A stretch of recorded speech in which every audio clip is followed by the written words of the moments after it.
Et que vous allez merci d'être venus ici pour le reste de la fin de l'année de l'initiation à l'Occitan. On conclut l'année d'initiation à l'Occitan,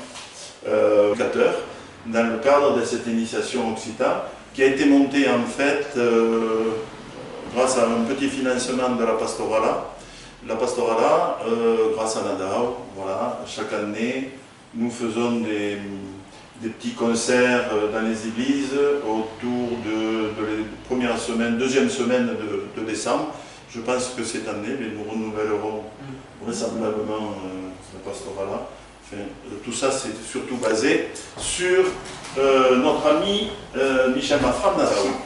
Voilà, alors, donc ce soir, nous nous sommes réunis tout simplement, voilà, pour on finit avec un petit cross-tête chaque année, mais l'année dernière c'était le jeu de quilles à Montauban, et cette année nous avons décidé de mettre à l'honneur et de venir écouter Marie-Madeleine qui va nous conter la légende de Saint-Aventin. A tutti che vi racconta la leggenda dei nostri simpatini. E alla vez da puisete che os vandini saunem assim, saunem a capera que da troveram e era despulha de Saint-Aventin, brau, je commence ça? Oui. Brau que il y a eu un troupette de vacas qui venait et primer quand il cominciava per la mangietta da vache. Per la mangietta. Che è la mangiò? Della Tour de Castelblanca che sautec a un reposoir che gli attio che sautec Saint-Aventin da salvare la vita. Mas hanno arrivato io e demora che la seguiva e attio che la decapitei. E cá, e mesmo que projeto dele que eu sim. E attio que está enterrado. E que não tem pressa, que brau, que tu tem cruzado e attio e cruzado e sem saber, que finirem pedido, mas já cá o carrego. À vez que descobriram era o de Puia, só que demorava de Saint-Aventin, né? Voilà. Saint-Aventin, que era nascido a Saint-Aventin, la Maidun que era acostada na Gleida, à vez de Saint-Aventin que deveria duas vacas ateladas e uma carreta, magras como a tudo. Era bateguei, carrega dois bueus enormes, da biago grossa carreta, e que carregaram de caminho era a despulha de Saint-Aventin. Mas os graus jamais não puderam desmarrar. A rengaeta desmarrar os graus. À vez que prenderam a despulha, e que la botaram na carreta de Saint-Aventin. E de caminho as vacas que puseram com a totalura dentro da Gleida. Voilà que a musanga aprendida que era na legenda, c'est que Saint-Aventin arrivait en village. Voilà, alors il faut savoir que tout ceci s'est passé 300 ans après sa mort. Ah, ça. Oh. Ça, je sais. Et Saint-Aventin s'appelait Sainte-Marie. Et le village est Saint-Aventin que s'appelait avant Santa Maria. Et à la vez, ça c'est le moment que prenait le nom de Saint-Aventin. Voilà. Et en plus, il y a quelque chose qui se passait le 13 de juillet. À la vez, que era essa capela da Unere era despulha, e cada ano, 13 de julho, que vem venir a missa e cantar cantica. Voilà.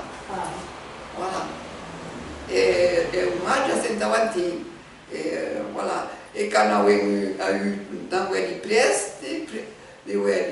Preste, c'est-à-dire Monsieur Willem, René Willem, le père René Willem, et le père Arnaud, che sono venuti di Bucor e che così della messa sì. Che le sa demandare che les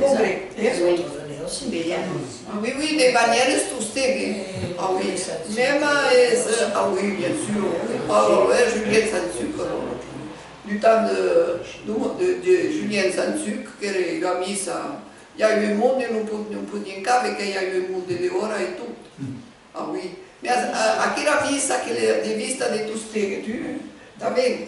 Et pourtant, toutes les petites qui sont venues des oui, altro crono, a villaggio non mancava, e che divarava in processione della parte della Gleda di Santa Vanti, denche aussi e cantare l'italien de Sans. Voilà, Santa Vanti, ora crono, Sans. Voilà, e capisco che andavamo sì, che venivano a messa, e appresso tutti che si tornavano da capo al villaggio. E alla vez vedi per la colonna, che hanno in tour con la colonna, esauti per la corsiera della Cabera. Voilà. E io ho una petita ricorsia, io con cupe e tornando, come tornata la mongeietta, con cupe también e tornando della mola di Trebons. Voilà.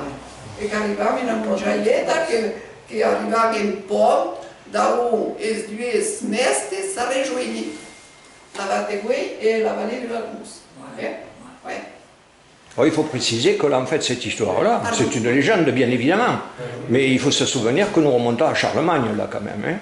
Il y avait des problèmes sociaux, un peu ce qu'on traverse peut-être ici en France aujourd'hui, je ne sais pas s'il y a une corrélation. Mais il y avait de gros problèmes avec Charlemagne à l'époque, donc... Saint-Aventin lui-même avait décidé de partir en tant qu'ermite, et il est parti vers Eaux. Et il s'était isolé. Mais il prêchait quand même la foi en Jésus. Et c'est pour ça que tous ces morts qui venaient, ils ont été chassés de Poitiers. Mais certains n'avaient pas passé la frontière. Ils restaient par le col du Portillon, par là cachés, ils venaient quelque part envahir encore ici les lieux. Et ils ont su qu'il y avait Saint-Aventin qui lui-même, qui prêchait la foi chrétienne, et eux, ils prêchaient leur foi à Mahomet. Et c'est pour ça qu'ils coursaient Saint-Aventin qui allait en Vallée d'Oye, etc., qui se promenait de village en village, qui allait discuter avec les gens, jusqu'au jour où, se sentant donc quelque peu poursuivi par les morts, il est allé se cacher à la tour de Castelblanca. Il a été encerclé. Puis, de là, a décidé de sauter du haut de la tour. Et la légende dit, et nous le verrons devant la porte, qu'en sautant, son pas a marqué son empreinte sur la dalle que vous allez voir dehors. Avec son talon, il a marqué sa dalle. Alors c'est pour ça qu'ici vous avez le lieu où on a découvert Saint-Aventin grâce à ce taureau dont tu parlais tout à l'heure. Et on va le voir à l'église tout à l'heure aussi. Mais finalement, et ce qu'il faut savoir, qu'il y a un mausolée qui a été monté donc un peu plus bas, là où il fut sacrifié, c'est-à-dire que les morts l'ont attaqué, ils lui ont tranché la tête, comme ils savent le faire. Hein. Ils lui ont tranché la tête, et la légende dit aussi que, en fait, il a pris sa tête, sa propre tête, entre ses bras, et toutes les statues alentour le désignent comme ceci. Il a pris sa tête pour retrouver son village. Il voulait voir une dernière fois son village. Donc il a pris sa tête comme ceci, et il est monté pour voir son village au lointain. Et il s'est écroulé ici. Mais le pire, c'est que les morts souhaitaient, en plus, profiter de l'occasion pour profaner le corps.